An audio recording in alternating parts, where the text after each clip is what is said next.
Morning. Morning, Dragon.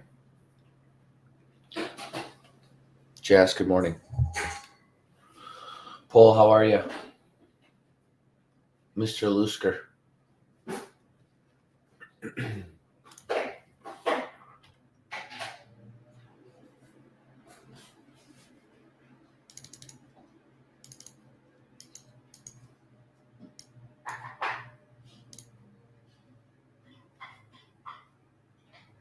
Harris, how are you?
Good, I'm good, Harris.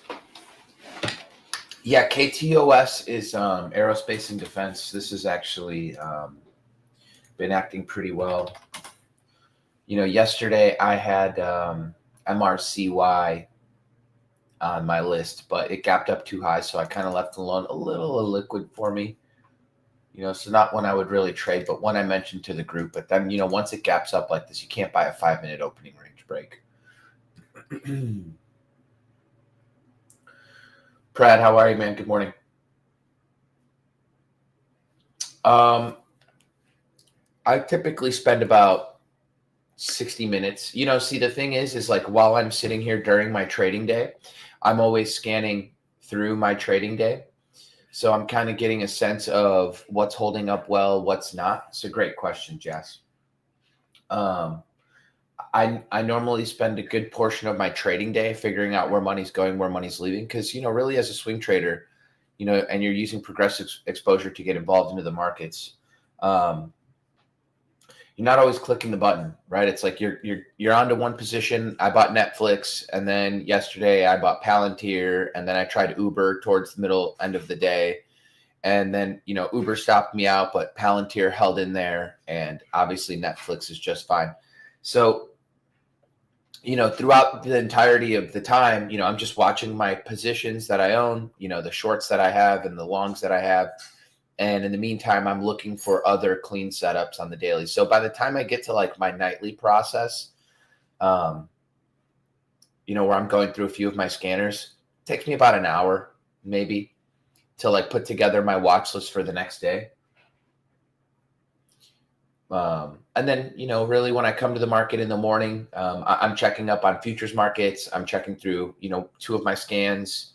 I'm checking through my positions. And then I'm looking at like relevant names that are on my screens around me. So you guys are only looking at like one of my charts on one of my screens. But what you guys don't see is the monitor directly in front of me, the 8 futures markets right in front of me, and the 20 charts on both of my monitors next to me. So, I pretty much get a good feel for what's going on, that day. And, I already have my game plan from the evening before. So just kind of making small little adjustments in the morning and, checking in to see if anything had gap up on earnings, listening to any potential news that's coming in.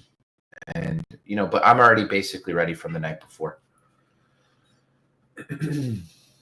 Which scans do I use? I use quite a few. I use scans that are made on Deep View. I have scans that I made on FinViz. I have scans that I've made on TOS. I want to know what's up on relative volume, what's down on relative volume. I want to know what's, above its 200-day, with accelerating earnings and sales. In a healthier market, I want to know what's also above the 50-day, because if, in a healthy market, about everything's above the 200-day, seems like. And so I want to, be even more specific and things that are above their 50 as well. So yeah, I've got some scans, things that are tightening, that are above their 10 and their 20, a 3-month relative strength scan, things that are showing 90% composite rating, 90% relative strength. So great question, but wish it was an easier answer.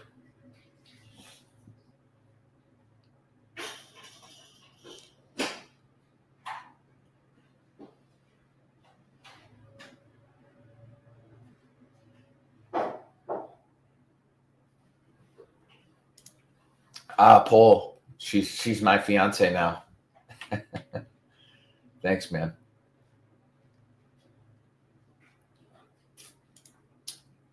Yeah, Palantir looks good. Palantir looks very strong. It's like the the beach ball underwater. Market goes down, yeah, this thing goes down, but it's right back up. The market's still a slightly bit down. Not really.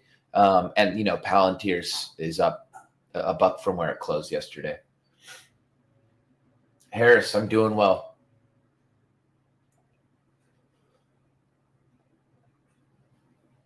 I'm doing really well.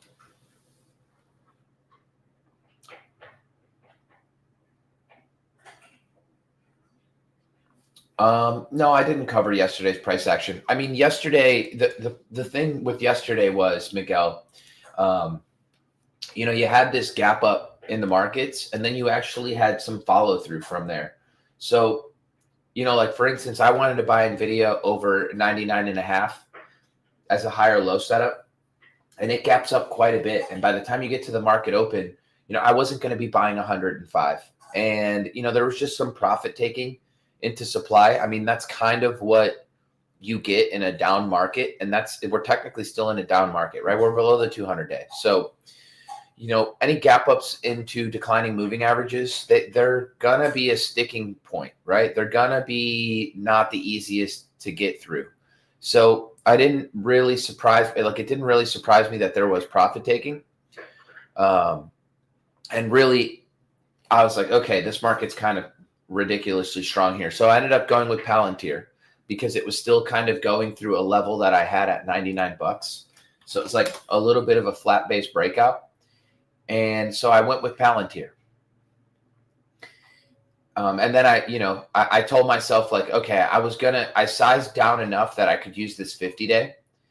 But then I told myself, and I, told the Discord, if this thing goes to like 103.5, 104, and that's basically exactly what it did, that I would then be using low of day as my stop. So $98. So, even this like afternoon dump, it basically just came back to my average, and I was just okay holding it, going to be respecting my $98 stop. Uber, on the other hand, I tried a 620 setup on the 5-minute, and then I had my stop at low of day, but it was just a 5% position. And, I was like looking at this thing right in here. And I had like a 74.50, and it just never pushed away from my average. And then it just, came back and then eventually stopped me out. But I was okay. It was just a 5% position with like literally 1.5% stop. So like 1.4% stop. So it's, less than a 0.1% loss. Like very, very, very, like I'd have to take 20 losses like that effectively to lose 1% of my portfolio. And I was willing to pyramid up into the position as it's working. And this thing obviously has a clean level. It's 77.5 that it's got to get through. And I would be comfortable adding more, making it a 10, 15% portfolio position. But for now, it's got to reclaim the 50-day. Maybe I'll be a little bit more interested. Maybe the market pushes back up today and it's not gapping up. So it gives it opportunity for it to push out and work. And then I'll have 3 longs, hopefully, And that's really the issue with, buying gap ups in a down market. It's like, I do believe the market is trying to rally off the lows. I can't know for sure, but using progressive exposure to get involved, like very small positioning, to dip a toe, and not even small positioning, just one trade at a time, and see if you can gain traction on it. And if you can, you keep it, and you add another, and you add another, and you add another. Because in a really, really good environment, everything's going up. So it's just a matter of then at that point, what's the best groups, what's got the best momentum, what's got good earnings and sales. The questions become a little bit different. Well, in a downtrend, which is kind of what we still are in, even though the market's trying to get its shit together, is, can you even gain traction on one? And if the answer is no, then, why do you want to keep plowing into a second, third, fourth, and fifth? So.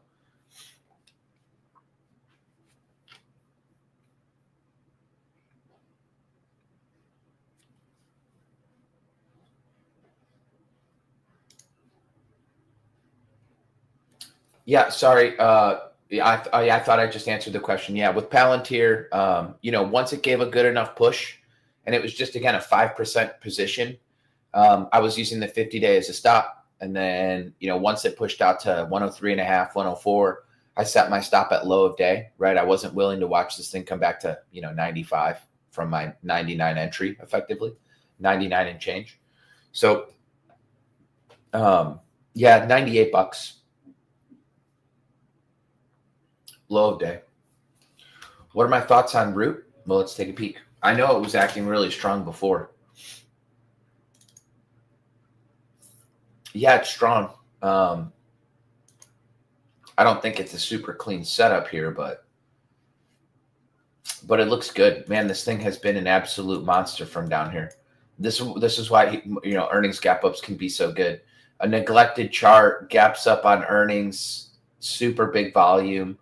If you caught like a 5-minute opening range break on this, and then you trimmed, 3 to 5 days, here's day 3. I mean, you're buying 12, you're trimming 22. And then this thing is just, using the 20-day. I mean, you could have gotten stopped out at $64. I mean, maybe even this candle stops you out because of how nuts this got. But hell of a move. 400% or 500% move in a few weeks.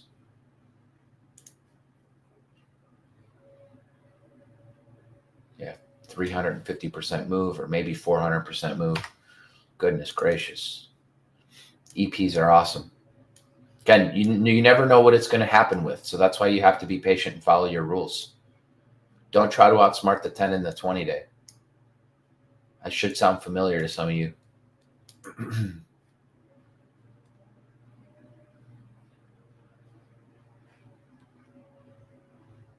What are my thoughts on VRNA?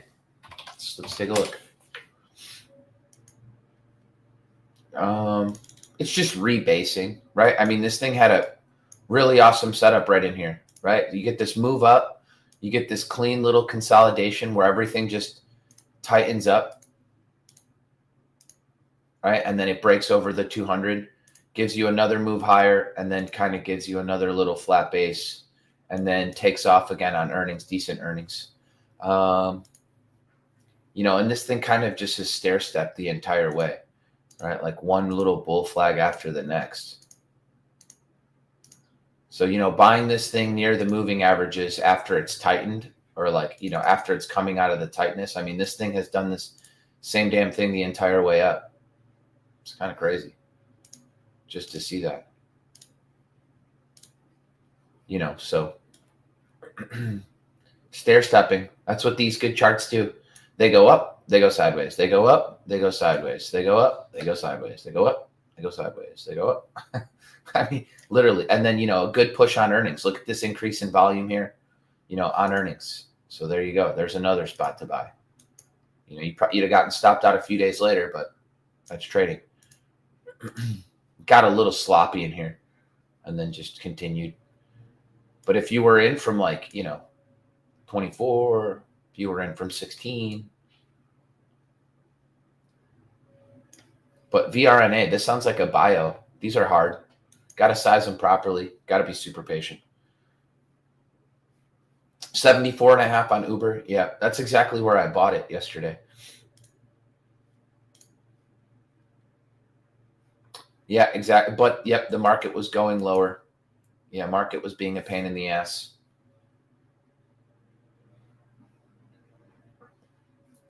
Market's being a little less of a pain in the ass today. So maybe, just maybe, a setup back through the 50 SMA and then, wait for this ugly red bar to get taken out for more.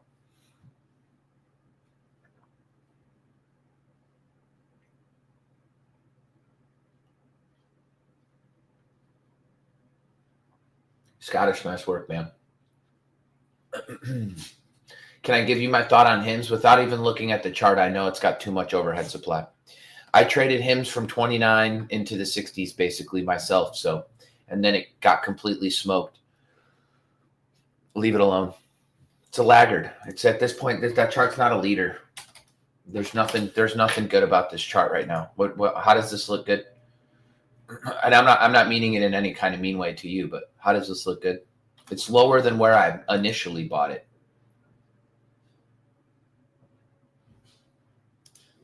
Right? I mean, I bought this thing on, what day was this? 121, 29 bucks. Right? Had this nice little flat neckline, getting up above all key moving averages. This wick caught my attention, got back up above all moving averages, and then, got over that neckline the next day. I was in there. Stop low of day. Right? And look at what this thing did. And I got trims off 37 and then some more sells in the 60s. And I'm going to review this chart this weekend on Chart Fanatics. So this one will be included. It was a really nice winner for me, going into the year.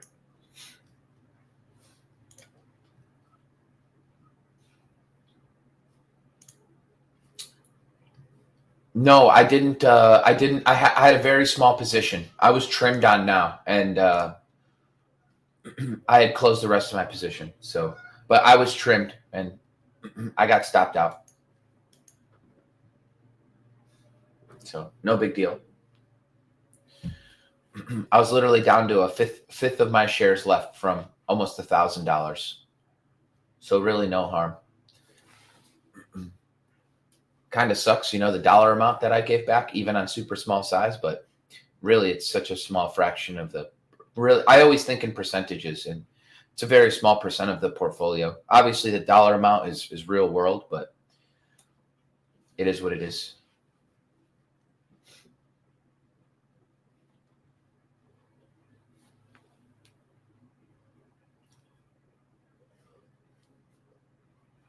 Snacks, good morning, man. I saw your video of the scalp yesterday. I did not know you used the ladder. That's cool. Yeah, I see Carvana.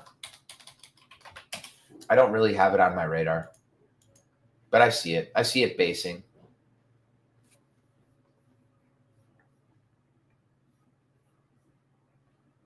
Let me take a peek at Carvana's fundamentals really quick. See if they even have any really.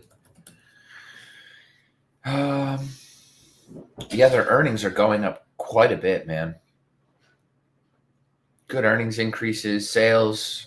I mean, I can't hate on it. Whatever's in the sauce right now with Carvana is working. Nobody would have thought this chart would have done what it's done, down here at $3. Unfreaking believable.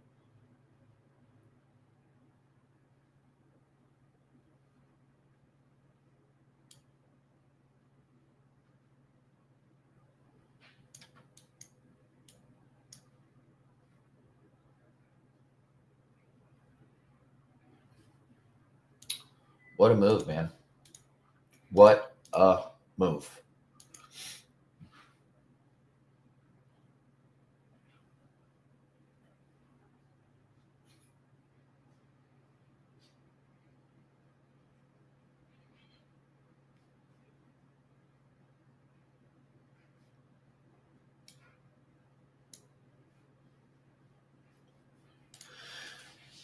My opinion on AEVA.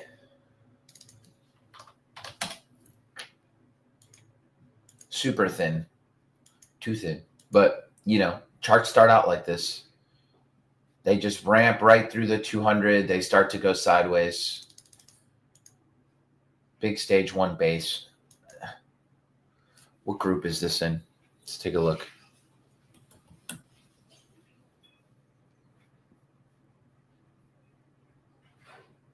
Automobile components. Does that sound right to you?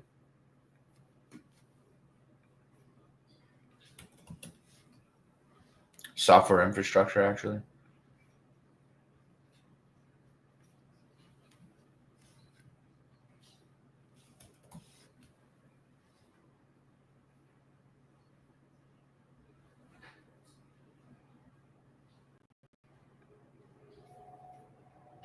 No, automobiles and components. That's what they're in. Well, their sub-industry group is terrible. Their industry rank is not so great.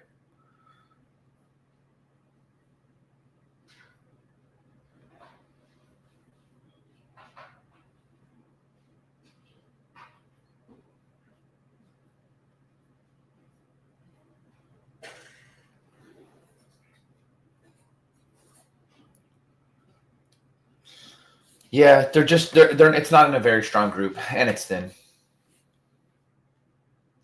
Yeah, Carvana's getting interesting. I mean, it won't go away despite all the negative short reports against the damn thing. So it's not going away. I'm not going to have too many opinions on it. I don't necessarily want to own it, or maybe I will someday. But, when I was first looking at this, I mean, I looked at Carvana way down here too, just like everybody else. But I thought it had a really, really nice weekly base at 50. Right? This started to look like, okay, whoa, what is going on here? And, this earnings gap up was great. Even this entry right here, this is super nice. Super tight day, right up against the 20. Perfect.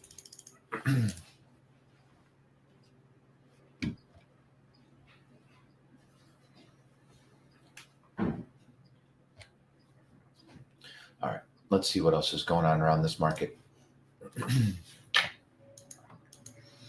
Bitcoin right up against prior level of support. Let's see if it becomes resistance or if it can break through and then go sideways a little bit longer. If this thing can, get to 95,000 roughly, which it kind of was, and just hang out in this area for a little bit. Looks good. The weekly chart looks pretty good on Bitcoin. I'm not going to hate on it too much.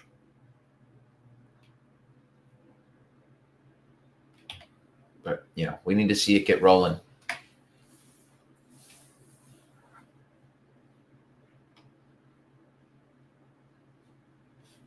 Nat gas keeps coming down. I thought EQT gapped up on earnings yesterday. Let's see. Nope. Gapped up and then completely faded right at the 50. On pickup in volume too. That doesn't look too great. Not yet anyway. No good. CRK. Yeah, oil and gas, nat gas, tough. What about silver this morning? Nope.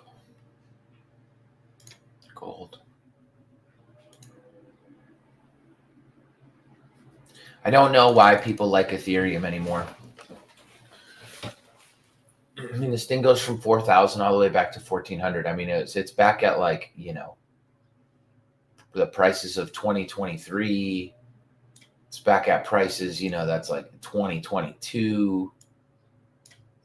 It's, cheaper than it was in 2021. I mean, what the hell else does Bitcoin need to do for Ethereum to get moving? And I still hear way too many people talking about Ethereum. Just let it go already. People just need to get over it.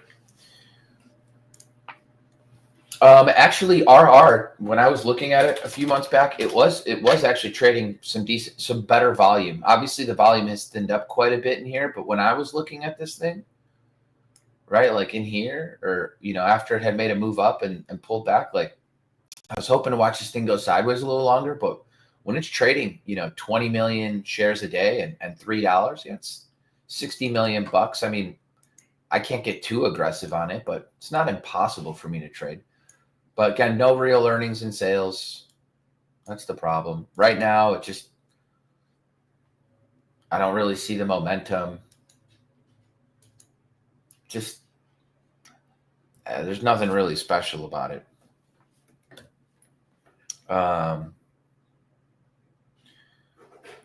Over the last month, it's in the bottom half of the market in terms of sub-industry rank. It's in the bottom half of the market in industry rank. It's in the bottom half of the market in group rank, sector rank. I mean, it's just, even over the last 3 months. I want to be in stocks that are, when I look at sub-industry rank, call it, it depends, what platform you're using, but, okay, there's either, depends if you're on Deep View or on, Market Search, but say that there's 170 groups in the market, right? Sub-industry groups. I want to be in the top 40. I don't want to look at stocks outside of the top 40. The biggest moves come from stocks in the top 40 groups. Why is that? Because they're under institutional accumulation versus their peers.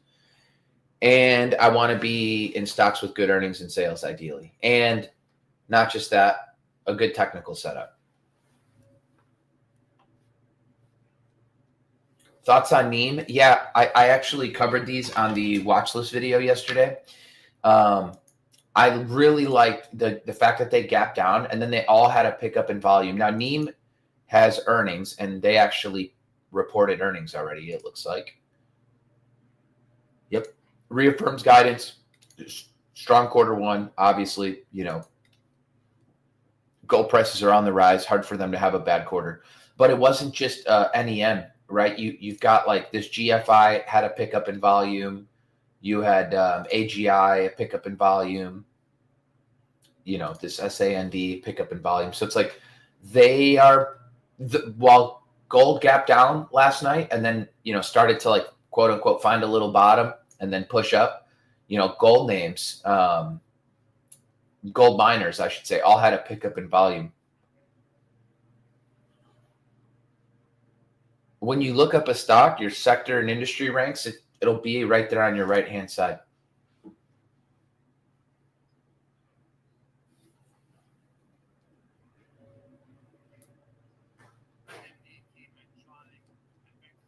What is BYDDY? Sounds like a damn ETF. Oh my God. What is this? Is this BYD? Is this their chart for BYD? This can't be it, is it?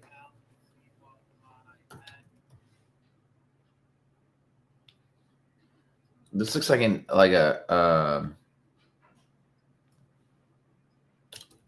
what the hell is BYDDY? For one, hell no. I mean, I do not trade charts with this many gaps in it. When I see this many gaps in price, it's a hell no. You can't manage risk in this. Two, this is either an ETF or a Chinese ETF or a Chinese stock or it's BYD. This is the car company. Okay, so I knew it was Chinese because of all the gaps in the chart. Two, it's 2.4% per day on ADR. Three, you can't manage risk with gaps like this, right? I mean, one day it's at 72, the next day it's at 80, and it doesn't move from there. And then the next day it's at 84. Yeah, no thanks. How am I supposed to manage risk if I bought, 15,000 shares here and then it gaps down 8 points? Can't do that. This is not, you need to trade a stock that's like way more fluid. There's a reason why I didn't even know what this chart was because it's never even come up on my radar the way it trades.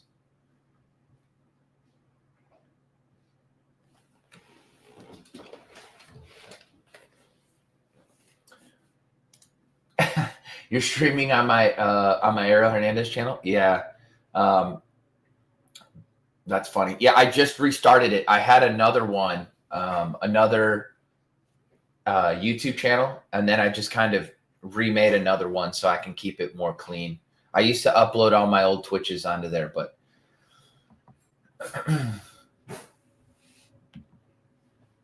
yeah, I appreciate it, Black Cat. Shoot me a message somewhere and we'll figure something out. Thoughts on CGNT?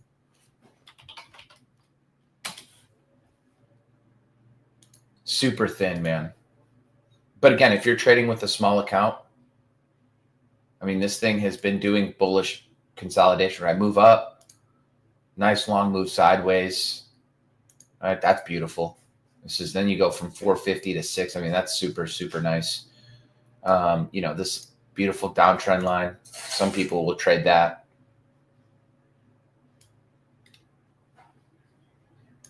Now it's doing something fairly bullish looking here too. Ideally, it's just way too thin. That's my only issue. But nice gap up on earnings, little bullish consolidation above the 50, the 20, the 200. I mean, there's nothing super negative to say. It just has to get out over 966 and then start rolling. The problem is it only trades $5.4 million a day.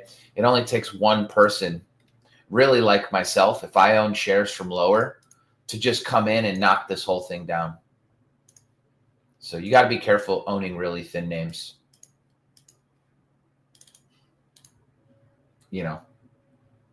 Like somebody could have a $5 average on you, with 200,000 shares, and then they're going to knock this thing down pretty hard.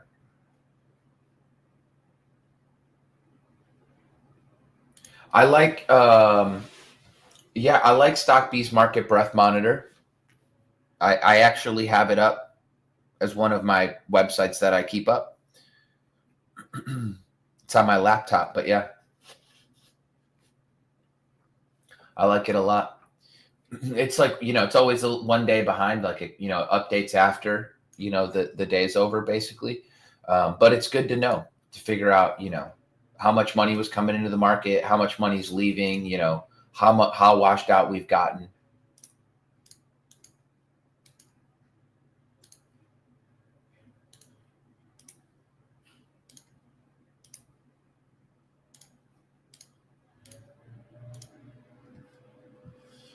I like LNTH. I mentioned this one in the Discord as well. I think it's looking pretty good. I mean, needs to get moving, at some point, but I don't hate it. It's just rebuilding a base. Let me look at their fundamentals really quick. Yeah. Earnings and sales aren't really accelerating. They were, but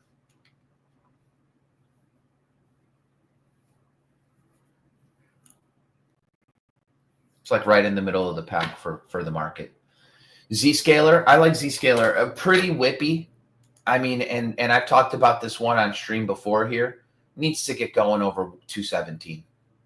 Needs to get going over 217. If it can't get going over 217, then you could be forever stuck in this sideways nonsense. I prefer CrowdStrike. Right? CrowdStrike, I tried owning this one lower, and then I got stopped out. But I kind of knew better. I don't know if it was, what day was this? I don't remember what day I bought it. I'd have to look at my prints from before, but it was just a few days ago. I got stopped out. So, but yeah, I think over 400 looks good. Over 400, good. Below 400, not good. I mean, I wish I bought the undercut and rally at 300, basically. But I won't be buying CrowdStrike today, right? Because over 400, good. Below 400, not good. And, we closed at 385, so I wouldn't be buying it after a 15-point move. I want nice and tight. The tighter, the better.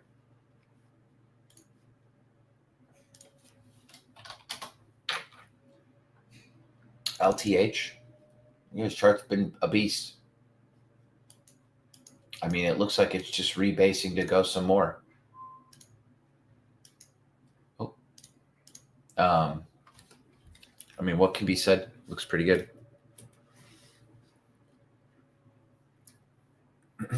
I mean, I pay for a membership here. Just thought I'd throw that out there. So they get money from me, like $260 a month. So earnings are going up, sales are, somewhat flat, but looks good. I mean, and by the way, the gyms are effing packed. I wish they would build more of them faster in my area. And I've got two of them about the same distance from me. I got one up the highway north, and I got one south up on the highway. Like 10 minutes in either direction. And, it's like they're both absolutely packed.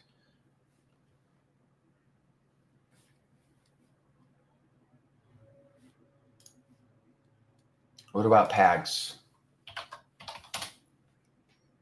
Nope. Nothing special here. I mean, we're talking about a stock that just got over the 200 that still has a declining 200. It's not special. Needs to base. It needs to look more like Mondelez. Get over the 200 and then build a base and then break out from that base.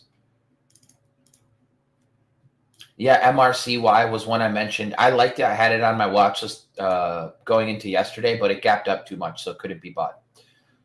We don't chase gap ups. The only gap ups we chase are in a healthy market and on surprise earnings or some like super big news for the company, like a real company. But MRCY is in a nice group. Aerospace and defense is the real deal right now. That is, they're okay. So when I talk about sub industry group, they're basically, in the 40s. So for me, that's good enough, right? It's good enough.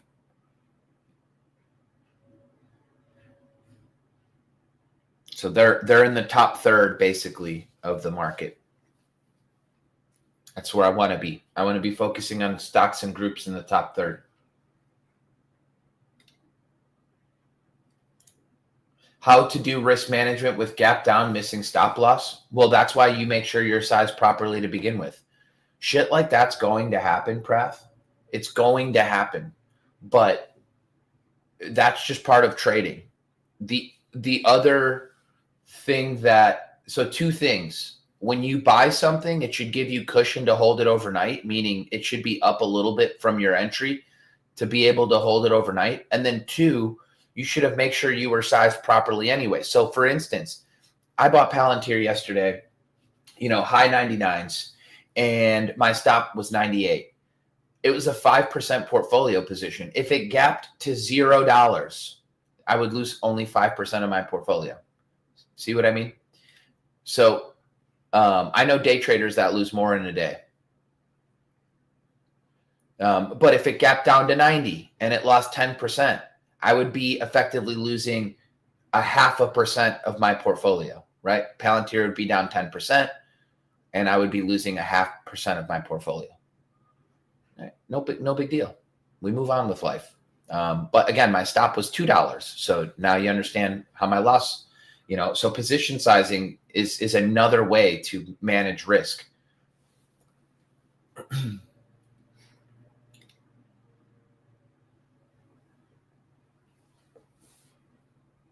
Making sure you're not getting aggressive in a crappy market. Do I have any calls on ARKG long term? First of all, what the hell is ARKG? Is this like ARC Genomics or something? Yeah, okay. So one, no, I don't have calls. I don't trade options. So that'll answer that. Two, this definitely isn't in an uptrend. Three, I can't even see that for the last 4 years this thing has shown any 3 years this thing has shown any momentum. 4, I don't want to cherry pick a bottom. I mean, do I really want my money sitting in something like this? I might commit suicide if I had to watch my money do this. I've got way more respect for my Benjamin Franklins than to let it go through something like this.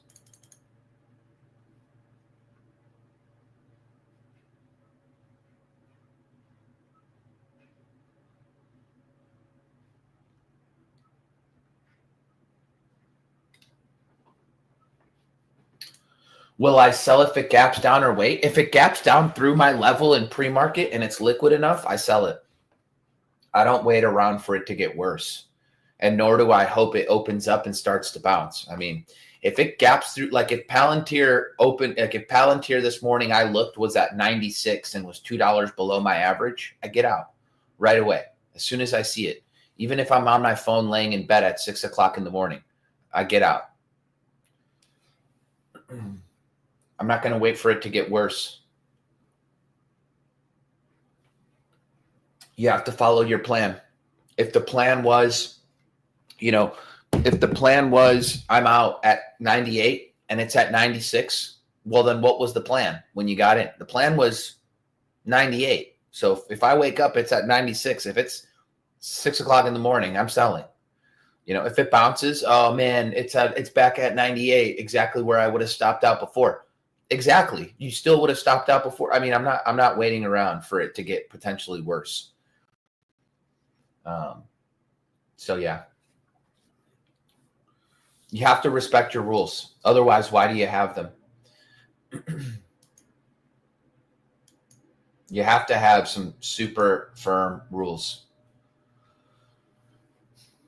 You should know what you could lose before you even get in. And sometimes the market's going to screw you, right? That's just the market, right? The market likes to do stuff like that. But there's nothing to be done about that. You just get out of the way, lick your little bit bigger of a wound and recoup yourself, right? Like no one loss should take you out of the game, right? If it was a 5% portfolio position, it's down a couple extra bucks. Like, oh well, it's like instead of a 0.3% loss, it became a 0.6. Like, okay, right? That's just trading. And it should not be too difficult to recover a half of a 1% loss or even a 1% or a 2% or a 5% loss in your portfolio, as long as, you're doing, if you're trading the right way, it's not impossible to get it back.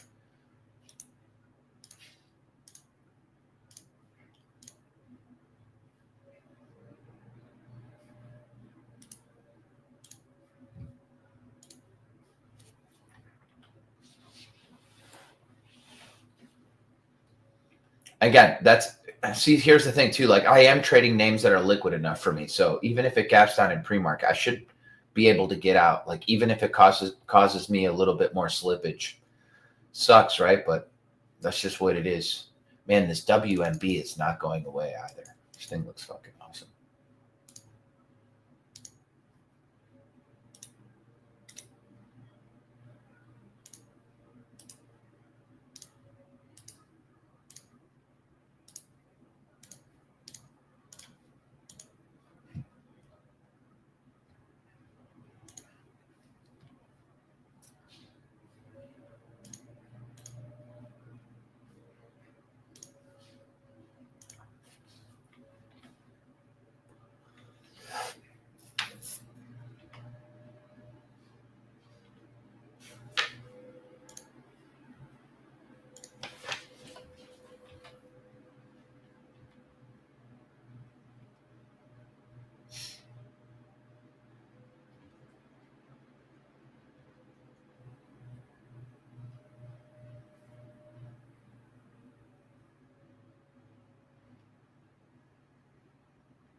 Bill Ackman, man. This guy gets away with it all. Didn't he do the same damn thing with Fannie Mae?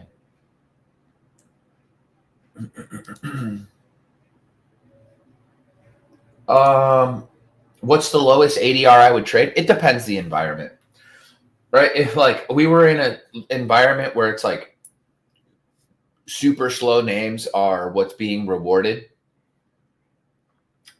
like the Philip Morris's, like even right now, right? The fast ADR names aren't really the best ones. And I would rather get all my money to work than just sit in cash, right? I would rather be in, the Krogers and the Philip Morris's of the world, just nice and slow, but steady uptrends. So like, nothing really slower than like 2.5% per day, but that's just me. And then as the environment improves and you get like better and better and faster stocks, more techie software, growth kind of names going, that matters. And then really dollar volume is based on portfolio size, right? Like if the less money you're trading with, then the less liquid the name has to be, right? It doesn't have to be some hyper liquid name, if I were trading with like, I don't know, $200 million or $1 billion or 500 million, right? Like all of a sudden your group of stocks that you can trade, doesn't matter how good it looks, right? It could be like this $5 stock that just has the most absolutely gorgeous base and looks perfect. But if it trades $20 million a day, it's, even if you bought $1 million position and it went up, 500%, you made $5 million on your $1 billion portfolio, it wouldn't move the needle, right? So like your universe of stocks that you can trade, the bigger your portfolio gets, the smaller that universe becomes, which is where, really big portfolio retail traders, which, I know some, they resort to trading, some ETFs and, some alternate products, or, they pyramid into positions. That's something that you really have to learn too. But for me, it depends. I mean, I'm okay getting $500,000 positions, or sometimes even a little bit less, depending, sometimes more. I mean, I've done, multiple 7-figure positions, on one stock. So, yeah, I like at least 50 million, 100 million, something like that. Like take your portfolio, multiply it by 10, and then you kind of get a good idea, right? But with that said, like you should really never be trading stocks that are like trading less than 10 million bucks. If you are, you're just in too thin of stuff. But like I could do, 60 million, 70 million, 80 million, because I'll buy a $300,000 position. If it's a super fast mover, I'm good with that. I'm not too good for money as long as I understand the setup. But yeah, as your portfolio gets bigger, then, you kind of got to narrow down your universe of stocks.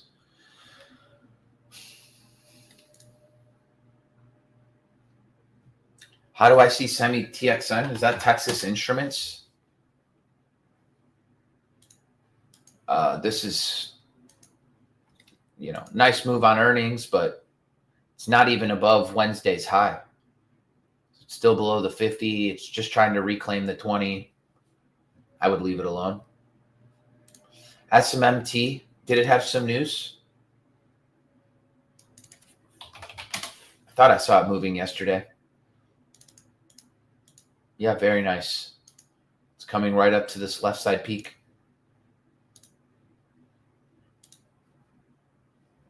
I mean, not one I could buy up here.